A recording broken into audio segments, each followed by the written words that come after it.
Hey, friends. Glad to see you all.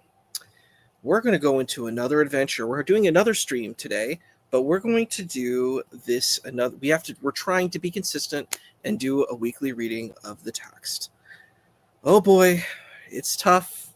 It's difficult, but we're going to make it through.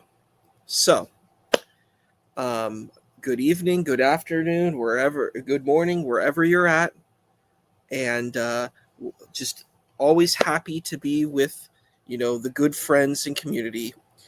We're going, and you could say salam, assalamu alaikum, shalom alaikum, peace on you all. And we're going to try to read this very difficult book. Here we go. Whew, I think we're still on chapter 2. It's how difficult this is. Here we go. Great. Let's see. Close that. Where are we? Oh, all the friends are here. I want to make sure before we start, we have the Canadian Space Advocate. Yep. It was very controversial because of the title. Most people didn't read it, I don't think, unless you were a part of that kind of high elite small group of people who read books like this. Hey, Fugasi, and hi, Jeff. All right, here we go. So we finished the first paragraph. They fired him anyway, and the police put him in the lockup just in case. So just a little background from what we were talking about before. There was another character there who was on, I believe, one of the films. They talked a lot about the theological films. It says, yeah, NTR never pulled his punches, so that Eustace invariably ended up black and blue, having been beaten stupid by. So there's some kind of drama that's going on in the stage, and we are talking about like a prison sentence scenario. So the difficulty is we're kind of gone all over the place. Narratively speaking, this isn't. It almost feels like a Tarantino film. We go from this thematic place, then we go to this thematic place, or what's his name? James Joyce, who did Stream of Consciousness. It feels a lot like that. We're just kind of going all over the place. So it's kind of hard to narratively get, to have a really easy chronology, but we're working on it. And by the end of the book, we're going to work on making sure we have the clear chronology of everything that kind of occurred during the text. Okay. But it was not the punch that had flattened Jibril.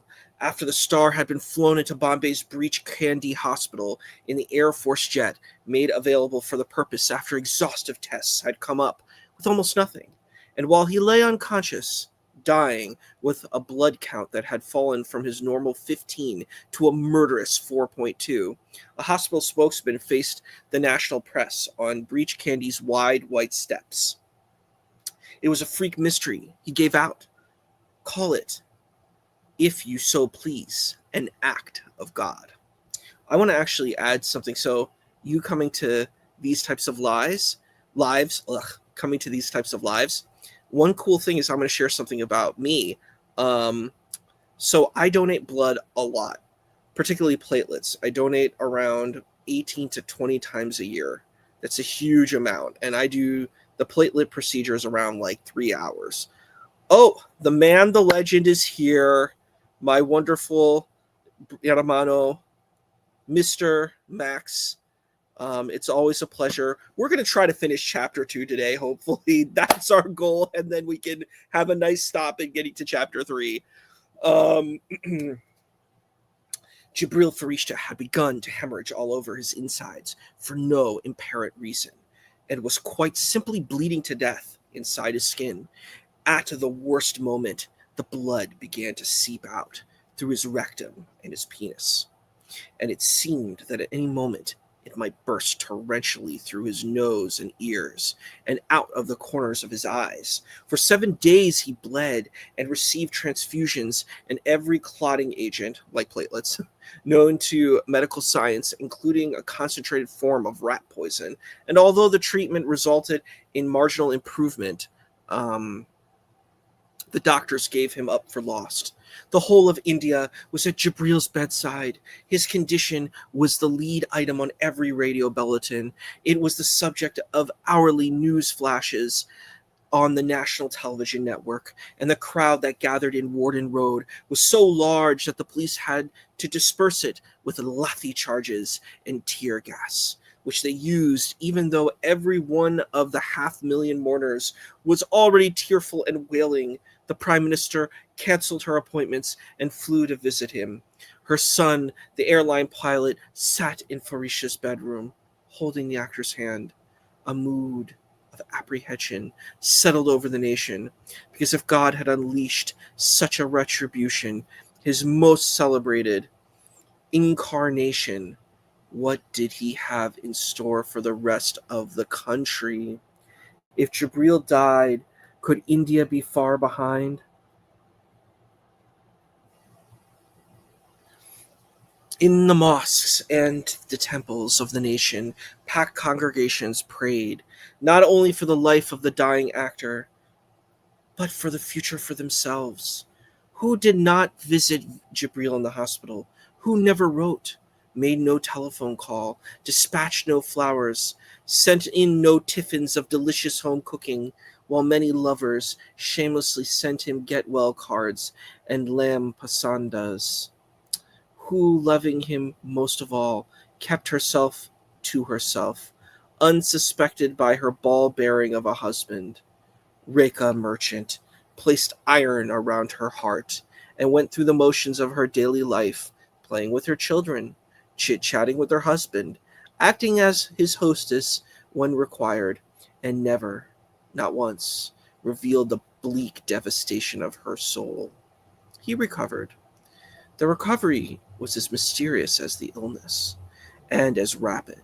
It too was called by hospital journalists, friends, an act of the supreme. A national holiday was declared. Fireworks were set off up and down the land, but when Jibril regained his strength, it became clear that he had changed, and to a startling degree, because he had lost his faith. One day he was discharged from the hospital. He went under police escort through the immense crowd that had gathered to celebrate its own deliverance, as well as his, climbed into his Mercedes and told the driver to give all the pursuing vehicles the slip, which took 7 hours and 51 minutes. And by the end of the maneuver, he had worked out what had to be done. He got out of the limousine at the Taj Hotel, and without looking left or right, went directly into the great dining room with its buffet table groaning under the weight of forbidden foods, and he loaded his plate with all of it. Pork sausages from Wiltshire, and the cured York hams, and the rashers of bacon from God knows where, with the gammon steaks of his unbelief, and the pig trotters of secularism. And then, standing there in the middle of the hall while photographers popped up out of nowhere, he began to eat as fast as possible, stuffing the dead pigs into his face so rapidly that bacon rashers hung out of the sides of his mouth. So this is kind of wild that people don't eat pig because just the religion tells them to do that. I think that that's such a funny thing. Like, it's a weird way that I think I've heard from people who've gone to unbelief is that your whole life turns upside down for some people. Like, for someone like me, if I came to that kind of conclusion, I think I'm pretty much just going to stay the same course. I'm not just going to change my whole life, because I think the way that I view faith is probably very different than other folks. And I don't think I viewed faith as this kind of character. It's not like my whole life is kind of on the line, and if the thing is not true, then I'm just going to be somebody different. I feel that a lot of these people aren't really sincere people in themselves. They don't even really know who they are as people. So that's kind of a big feeling I have when looking at this kind of stuff. They don't even know who they are. And so what they do is their whole identity is just some kind of cultural, political element, as opposed to um, actually having a deeper, more meaningful kind of situation. And I've heard this in these kind of questions, like people will say, "Well, I believe in, I believe in, this type of narrative. I take this kind of position because the religion tells me to, but I'm not taking it because I believe in it." And I think a really healthy faith is that you yourself as a human being are invested in what you believe. It shouldn't just be, well, I take on this narrative, and if the narrative's not true, everything my whole life is a house of cards. I don't know, that life just seems like a house of cards. It doesn't really seem anything deeper than that. So, uh, yeah. Oh, so Max wants to share something. Yes, to me, who is shut up about detox right now. I think my argument for prohibition of pork is the best argument as to why that came about. It's about food safety, nothing to do with God. Yeah, a lot of those foods were very difficult, like to even have that, because they didn't have certain ways of even engaging, like kind of preservation of. They didn't have refrigeration. They didn't have these types of things. They didn't know about microbes. They didn't know about all these kind of scientific elements that we know nowadays. And I think a lot of people who don't eat meat and stuff like that, they might come from a more ethical point of view, which I think is a completely fine thing. It could be health, ethics, just people have a right to have different kinds of ways of life. So, yeah. Um, when you believe in things that you don't understand, superstition ain't the way. Huh, okay. Yeah, I think you need to kind of codify your own perspective and beliefs and whatever it is. Mm. That's so funny. I was curious, were you a Muslim before, Sir Little Wolf? I kind of seen your comments before. I don't know if you're an ex-Muslim. I'd be interested in knowing more about that if you are. Um, let's see. During his illness, he had spent every minute of his consciousness upon calling upon God. Every second of every minute, Ya Allah, whose servant lies bleeding, do not abandon me now. After watching over me so long, Ya Allah, show me a sign, some small mark of your favor, that I may find in myself the strength to cure my ills. It's weird. Didn't he get healed when Allah been the one who healed him if he was making these dua supplication? That's just kind of funny. I don't know, but let's see. O God, most beneficent, most merciful, be with me in this time of need, my most grievous need. Then it occurred to him that he was being punished, and for a time that made it possible to suffer the pain, but after a time he got angry. Enough, God, his unspoken words demanded. Why must I die when I have not killed? Are you vengeance or are you love? I don't know. This is such a strange thing to me, that if you have an illness that brings up the questioning of God, if God exists or not. It's just an interesting way how one has a contingency of faith that, I don't know. I think if God is real, then it doesn't really matter. Like, whatever happens, that's what God wants. So, like, why would you get that angry? I don't know. I think it's an interesting thing. I guess it really depends on what one considers as the nature of God. What makes God God? So, I mean, is God really just like a super ego? Is this just like kind of an external fixation of someone's mind, and it's like maybe their highest kind of perspective of themselves? I think sometimes we as people, that's how we view God. We view God as kind of just sort of a super ego, like using Freud's psychological framework, kind of our kind of external higher self, uh, our higher, more ethical self, and we just label that God. And I mean, is that the best way to look into God? I think it's be interesting of a different kind of position. Let's see. Oops. many years ago to be with my daughters. That is a very normal situation, actually. A lot of people do a shahada, um, to particularly men. I've seen this because that women can only marry Muslim men, so a guy is kind of put into this space where he has to do a shahada, or like a bearing of witness to be with someone, and that's hard. That's a very hard way to, I think, have a relationship where you're kind of put into this space that maybe you really didn't want to be in and really choose to be in, but you really want to be with the person. But to be with the person, you have to do that. It's hard. It's a hard situation. Yeah, I think it really depends on the practice. Like if you have something like an Ismaili or more kind of Sufi spaces, like that's more easier for, like, I think, you know, American people, people from Europe, like it's more easier, like coming from that culture where it's a little bit more open-minded. Like I've seen a lot more couples having more healthier relationships where it's like, oh, you know, we go to these spiritual spaces, we have a spiritual guide, but, you know, it's not necessarily this kind of imposing of religious memes, religious mediums, I should say. So I think that's important to consider. Let's see what else. Are you vengeance or are you love? Sounds like, are you Old Testament or New Testament God? It's interesting because the Hebrew scriptures have many different spaces, the Psalms, the Proverbs. I don't know if I would say that the Hebrew scriptures present an angry God. It's definitely a very close God that you see, and, you know, there's definitely a what we might in modern spaces call reactionary, but I don't know if I would say it's angry. There's many different dynamics because it's very, we're dealing with thousands of years. Like, is the God of Isaiah violent? I mean, it says, you know, beat your swords into plowshares, beat your spears into pruning hooks, and you shall make war no more. I mean, that sounds like a pretty loving, compassionate God, and that would fit within the Hebrew scriptures, or what some might call the Old Testament.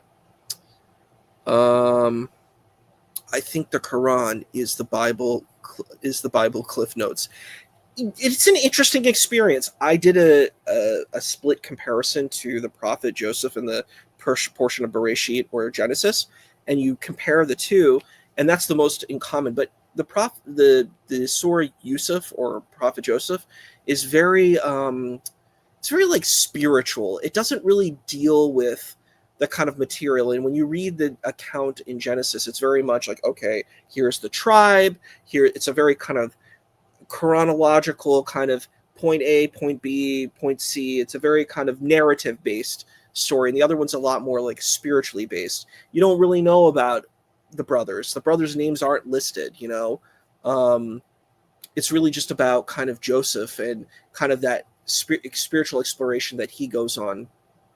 So I could see how you could make that argument. It's an interesting argument.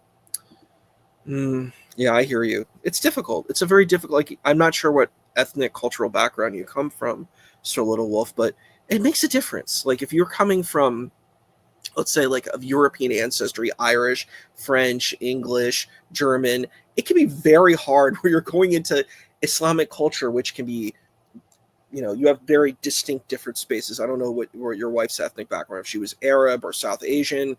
They have very distinctive types of cultures, or it could be, she could have been Somali or East African, you know, and that being a part of that community is difficult. So I completely understand that.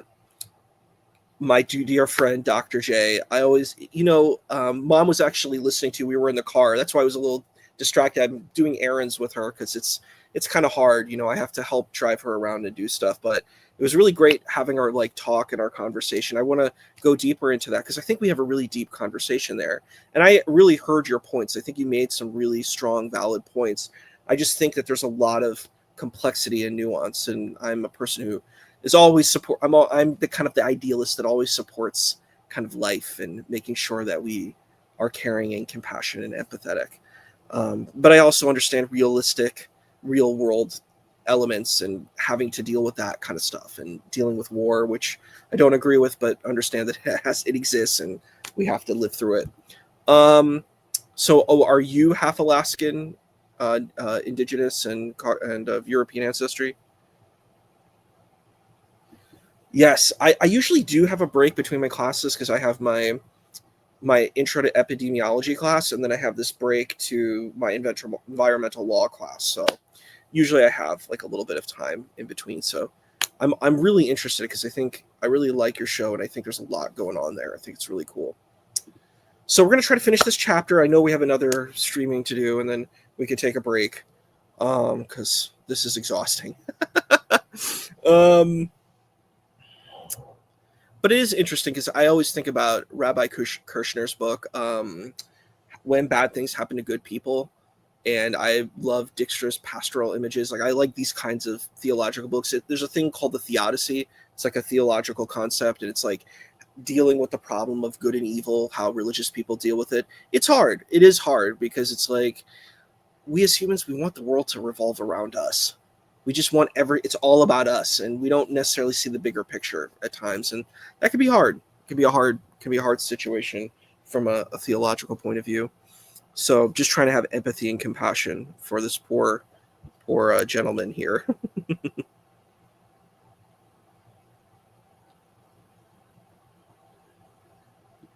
Oh, well, yep. Both of us are not with her anymore in California with my wife. Okay, so did you marry someone else? Is that what happened? You kind of broke up. Um, if you feel comfortable talking about that, I don't want to pry if it's in an uncomfortable space. Um, O God, most beneficent, most merciful, be with me in this time of need, my most grievous need. Okay, yeah, right, we said that. Enough God has he got angry. Enough God, his unspoken words demanded. Why must I die when I have not killed? Are you in vengeance or are you in love? I mean, it's so funny that he doesn't see the kind of negative things that he's done. Like, he's had a lot of intimate relationships with a lot of people, and it doesn't seem like he cared about these people. He didn't really follow any kind of, religious routes in dealing with this. So I'm like, he kind of, it's interesting. I think we as people kind of compartmentalize, and we think we're just good people, and we don't look at the stuff that may be more negative about ourselves. So I think that's kind of important to have cultural and spiritual or emotional humility. I think these are really important things. And I don't think that this person has that.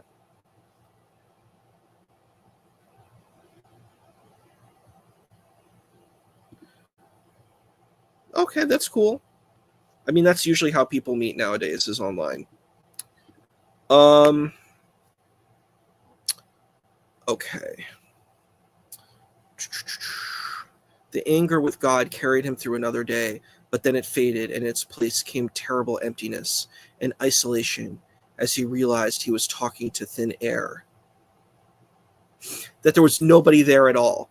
And then he felt more foolish than ever in his life, and he began to plead into the emptiness, Ya Allah, just be there, darn it, just be. But he felt nothing, nothing, nothing. And then one day he found that he no longer needed there to be anything to feel. On that day of metamorphosis, the illness changed and his recovery began. And to prove to himself the non existence of God, he now stood in the dining hall of the city's most famous hotel with pigs falling out of his face.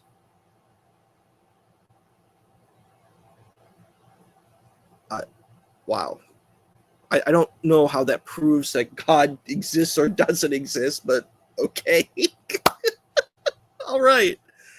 Um, okay, Rushdie, we see what you're doing. He looked up from his plate to find a woman watching him. Her hair was so fair that it was almost white, and her skin possessed the color and translucency of mountain ice. She laughed at him and turned away. Don't you get it? He shouted after her, spewing sausage fragments from the corners of his mouth. No, Thunderbolt. That's the point. She came back to stand in front of him. You're alive, she told him. You got your life back. That's the point. He told Reka the moment she turned around and started walking back. I fell in love with her. Alleluia Cone, climber of mountains, vanquisher of Everest, blonde Yahudan, ice queen, her challenge, change your life, or did you get it back for nothing? I couldn't resist. You and your reincarnation junk, Reka cajoled him. Such a nonsense head. You came out of the hospital, back through death's door, and it goes to your head. Crazy boy, pagal. That's what pagal is. It's a Hindi word. It means crazy. At once, you must have some escapade thing. And there she is. Hey, presto, the blonde mame. Mem. Don't think I don't know what you're like, Gibbo. So what now? You want me to forgive you, or what? No need, he said. He left Reka's apartment. Its mistress wept, face down on the floor, and never entered it again. 3 days after he met her with his mouth full of unclean meat, Ali got into an aeroplane and left. 3 days out of time behind a do not disturb sign, but in the end they agreed that the world was real, that what was possible, and what was impossible was, in brief, counter ships that pass, love in a transient lounge. After she left, Jibril rested, tried to shut his ears to her challenge, resolved to get his life back to normal. Just because he lost his belief, it didn't mean he couldn't do his job. And in spite of the scandal of the ham-eating photographs, the first scandal ever to attach itself to his name, he signed movie contracts and went back to work. And then one morning a wheelchair stood empty, and he had gone. A bearded passenger, one Ismail Najmuddin, boarded flight AI-420 to London. The 747 was named after one of the gardens of paradise, not Gulistan, but Boston. To be born again, Jibril Farishta said to Saladin Chamcha much later, first you have to die. Me, I only half expired, and I did it on 2 occasions. Hospital and plane. It adds up. It counts. And now, Spoono, my friend, here I stand before you, in proper London, Villiat, regenerated, a new man with a new life. Spoono, is that not a bloody fine thing? Why did he leave? Because of her, the challenge of her, the newness, the fierceness of the two of them together, the inexorability of an impossible thing that was insisting on its right to become, and or maybe become after he ate the pigs. The retribution began, a nocturnal retribution, a punishment of dreams. The end of chapter 2. Great. We're finally on chapter 3. Woo, boy. Let's see. Did we any other comments here? This I read the Satanic verses a long time ago when I was 17. Most of it on my it's very South Asian. It's extremely South Asian. And I'm explaining all the South Asians like chamcha, that means spoon. That's why they keep calling him Spoono. Unclean meat giggity. Oh, like from it's a what's that show called? Family Guy. It's a Family Guy reference. So I think we're on chapter 3. Thank God, thank goodness. My cat, thank cat, whatever, joking around about that. It's exhausting. It's really, really, really exhausting, this book. I think theologically it's an interesting point that if things don't go your way, you're just going to do things. I'm like, but the funny thing is how his theology and religion work. It's so bizarre because it's inconsistent. And I think a lot of people, it's like that. It's like, well, I can't eat meat, but I can have illicit relationships with tons of women. That's legally okay. But you know what's not okay? Eating pork. Like that's the line. Eating pork is bad, but having illicit relationships over and over and over again, Alhamdulillahi Rabbil Alameen. And I do think, I'm going to give points to Rushdie on this. I do think he embraces a kind of like Muslim cultural ethos, like your common person, your lay person, I should say. I think he is embracing that because I think a lot of people do that. I think drinking a beer and eating pork, like that's the big no-no. But having intimate relationships is like, you can get like, if you're following a very hyper legalistic place, you can get like 80 lashes. So, yeah, I just think it's interesting to explore the theology. But you know what? We have covered up to chapter 2, and we're having another stream coming on, and I got some homework to do. So I'm going to cover the last few notes. One of my favorite reviews of the book was an Arabic scholar, and he said it was almost gibberish. Yeah, I wouldn't say that. I definitely think it's very high-level, elitist type literary writing. That's why he gets so many high marks. It's taken a lot of work to decipher what he's saying, but I think we're getting there. We're getting to what he's talking about. And alhamdulillah from good hermano here. So now we're going to end, and it was just a pleasure to see my friends today. And yeah. Au revoir, tout à l'heure. Assalamu alaikum. Peace.